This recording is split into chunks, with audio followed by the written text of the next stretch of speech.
Good evening. Good evening. I love me a historical Doctor Who.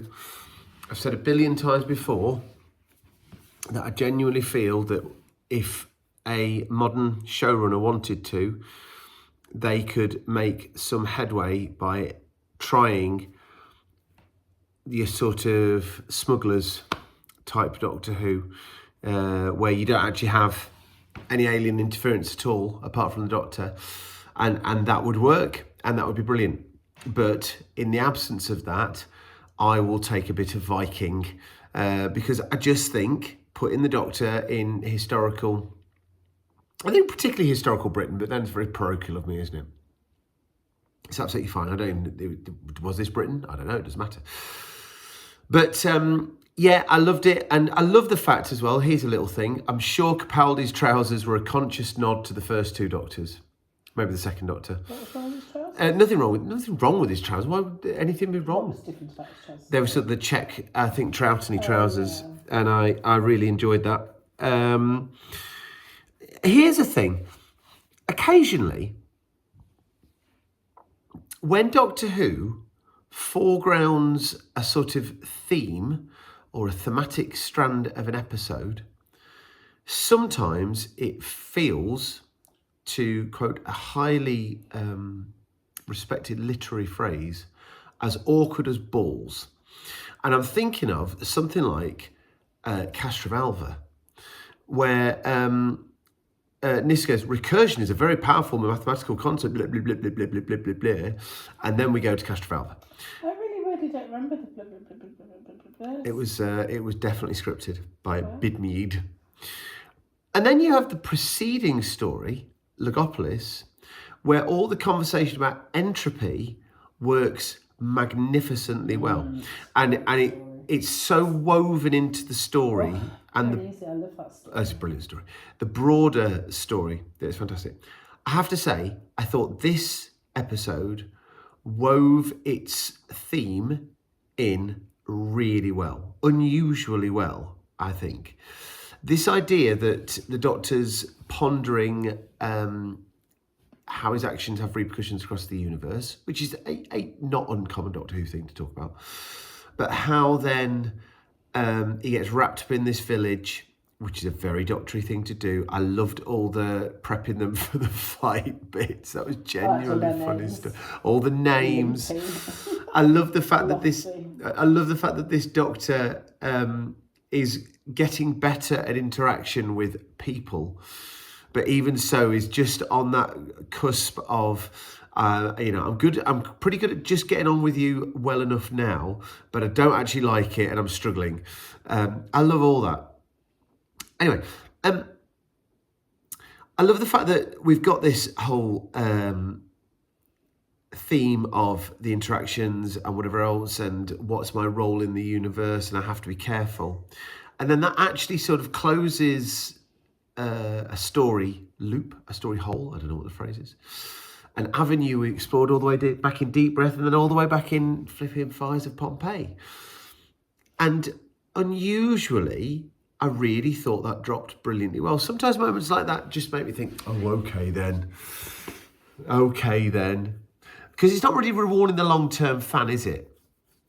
It's not really rewarding the long-term fan. It's closing a circle. It's closing a circle, and that's grand. But yeah, anyway. So I bought into that, and I bought into this unusual step that the Doctor has taken. And I think it's justified because, justified is the wrong word. I just got to look.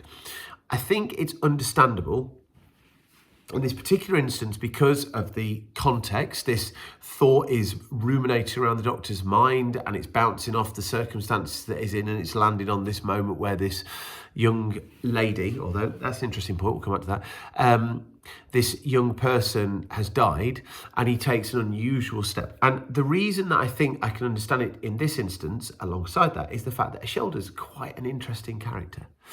I think that in a broadly drawn set of Vikings, although to be fair, I love the development of Lofty from going to be the tall, you know, he's got a baby and he's the blacksmith. And I quite And like... he's going at it hammer and tongs. Did you hear that? I quite like that layering of that character. Because that works two ways.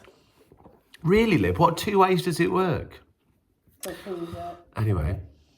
But I do think that... Now, what's her name? What's the name of the actress, Libs? Ooh, Maisie. Maisie? It's not Maisie Adams, is it? Is that a boxer? No, that's a comedian. A comedian. Oh, yeah, she's great. She was hot off Game of Thrones, was it?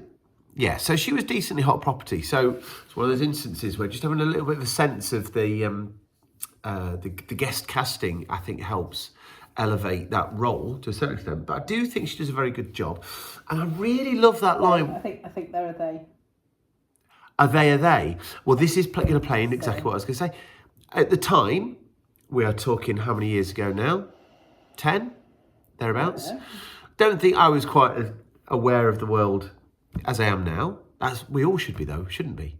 10 years past, you should be more aware of the world. You know, we should all aspire to be more... Yeah, you should all, a decade on, hope to be a decade more experienced and more knowledgeable and more... a decade more open-minded, if anything, quite frankly. But I love that line, the girls thought I was a boy and the boys thought I was a girl. Now, Lib's just confirmed to what I assumed was going on there, which I hadn't picked up on the first time round. I'm not sure that Maisie was incongruous at that point, or any question about it. But there is certainly an androgyny, and that's an old-fashioned word to use in this context, I think. But there's certainly I know what you're saying. There's a strangeness to that part. Clara sort of reinforces that by there's some suggestion, and it's a joke, but she sort of said, "Oh, well, you know, you can have her, or I can," you know what I mean? And it's a joke. It's not predatory or anything like that. It's said in good spirit, but nonetheless, that role is elevated, and therefore that kind of, and I do think that there's a tension there. There's an excitement about that role. Now, obviously, at this stage, we don't know what's to come with that role, and Humphrey being single one, we didn't pick up on Maisie being, you know, a shoulder being in the next time trailer, but that's fine. I wondered if he hadn't noticed. He hadn't picked it up at all, had he? No, he sort of said, "Why is that?" It's not even a two-part. Odd. He normally is quite good at that. Anyway, he's been on a little screen all day. Dreadful. He has not been on a little screen all day. You're so mean. So mean. Anyway, Woody still doesn't like the Doctor, which I just can't get now, because I actually think he's lovely, and I think he is. And I'm starting to fully appreciate Capaldi is evoking those early Doctors.